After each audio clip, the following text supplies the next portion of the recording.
PTI का हकीकी आज़ादी मार्च अपनी मंजिल की जानिब रवा दवा, शहर शहर और गांव से काफिले कारवां में शामिल हो रहे हैं। खिलाड़ियों का जोश और खरोश उरूज पर है। हकीकी आज़ादी मार्च आज रवा से शुरू होगा।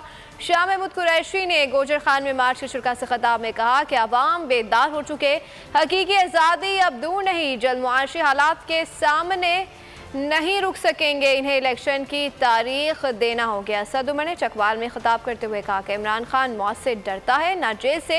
हकीकी आज़ादी के बाद कोई कौम पर मुसल्लत नहीं हो सकेगा। पिछले 50 सालों में इतनी महंगाई नहीं देखी गई जो आज इस नून की और पीपल्स पार्टी की मुश्तरका हुकूमत का तोहफा है।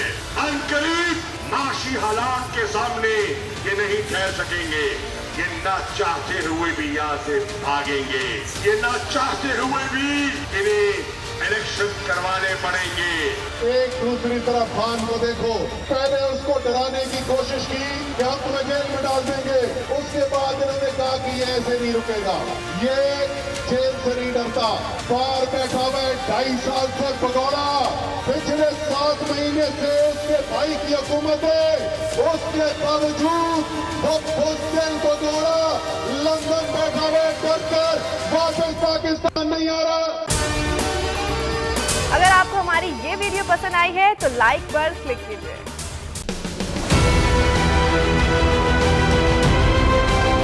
मैं आज बोल्ड टीवी वाले शोएब शेख को, उन्होंने उसकी जिंदगी को खतरा अब हो गया। पहले उसको था अरशद शरीफ को, आज शोएब शेख का मुझे पैगाम आया, उसको धमकियां दे रहे हैं कि उसको मारेंगे। इस सिर्फ के बोल्ड टीवी हमें उठा रहा है। बोल्ड ने हमेशा हक और सदाकत का साथ दिया, सच के साथ खड़ा रहा। हम हैं मिसाल अब, मगर इस हवा से हम डर कर सिमट ही जाएंगे, ऐसे भी हम नहीं। बड़ी मुश्किलात, बड़े बड़े चैलेंजेस, सिर्फ बोल खड़ा रहा, बोल डटा रहा। बोल को है जरूरत अवाम के दुआओं की। इजहार आसाती के लिए, पाकिस्तान के लिए, पाकिस्तानी अवाम के लिए।